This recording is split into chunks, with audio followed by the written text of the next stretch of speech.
कैसे हैं आप सब। So today we have a learning topic is about introduction of DSM-5TR. Here psychologist Ariba Server.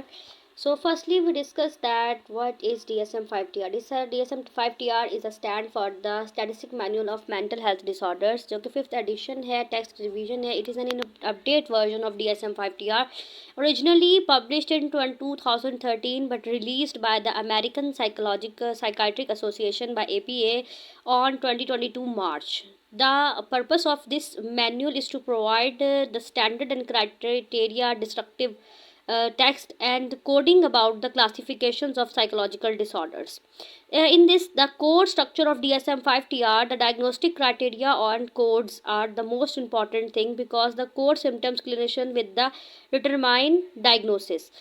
Text revision update जो है इसमें इंफॉर्मेशन प्रोवाइड की है, prevalence association, features, risk factors and culture and gender related considerations and differential diagnosis add की गई हैं। Major changes जो किए गए हैं DSM-5TR और DSM के दरमियान अगर कंपैरिजन किया जाए तो इसके अंदर एसोसिएट फीचर्स ऐड किए गए हैं, डिसऑर्डर्स के प्रेवलेंस ऐड की गई है ताकि डाटा कम्प्लीटली तौर पर क्लैरिटी में आप लोगों को जो है वो लर्न करने को मिले। डेवलपमेंटल एंड कोर्स है, डिफरेंशियल डायग्नोसिस है, culture related and gender related diagnosis issues भी ऐड किए गए हैं।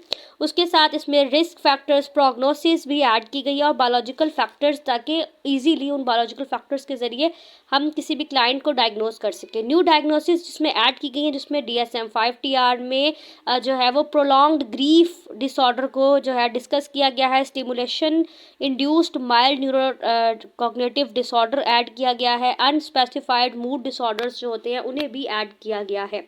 ये वो कैटेगरीज हैं जो कि इंडिकेट करती हैं that the absence of diagnosis when appropriate, क्योंकि बहुत सारे डिसऑर्डर्स ऐसे होते हैं जिनके बारे में हमें मालूम नहीं होता लेकिन हमें उन्हें लर्न करना बड़ा ज़रूरी होता है।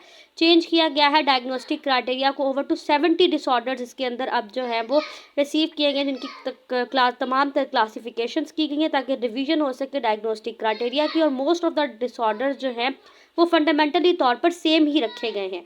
These changes are aim for the greater clarity and clinical utility, ताकि एक ही जगह पर आपको इतने डिसऑर्डर्स लर्न करने को मिले कि आपके लिए उस बुक से, उस मैनुअल से बहुत ही जो है आपको बेनिफिट प्रोवाइड हो। इसलिए DSM-5TR बनाया गया। ICD-10-CM कोड्स के ज़रिए जितने भी इनअप्रोप्रिएट डिसऑर्डर्स हैं उनको US क्लिनिकल वर्जन के ज़रिए WHO ने डायग्नोस्टिक कोडिंग सिस्टम प्रोवाइड किया ताकि codes for the suicidal behaviours, ताकि एक कॉन्फिडेंशियलिटी रखी जा सके। Codes for non suicidal self injury disorders, and these all are the help of clinicians of the documentation medical records, ताकि जितने भी काम हो सके, बिलिंग, रिसर्च रिपोर्ट्स, उनमें कोड्स अपना एक इम्पॉर्टेंट रोल प्ले करें।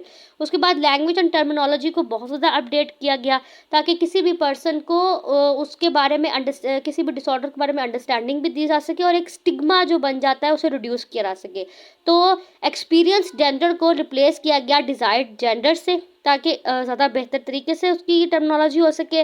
और उसके साथ फंक्शनल न्यूरोलॉजिकल सिम्टम डिसऑर्डर, यानी कि कन्वर्जन डिसऑर्डर, किसी भी पर्सन को कोई भी फंक्शनल न्यूरोलॉजिकल प्रॉब्लम होता था तो उसे कन्वर्जन में डिसऑर्डर का नाम दे देते थे, तो उसको चेंज किया गया। इंटेलेक्चुअल को चेंज किया गया, इंटेलेक्चुअल डिसेबिलिटी को इंटेलेक्चुअल प्रॉब्लम में कन्वर्ट कर दिया गया।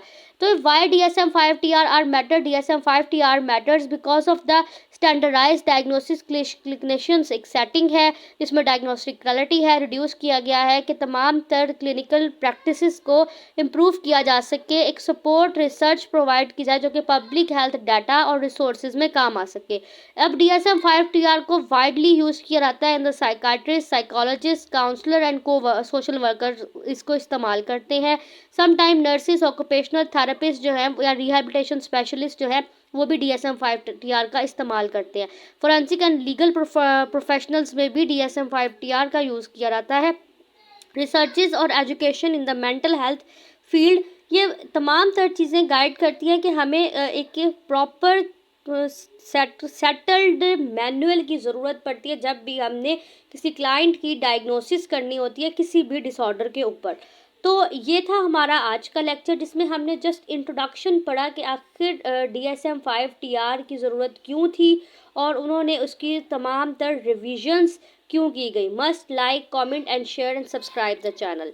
Thank you so much.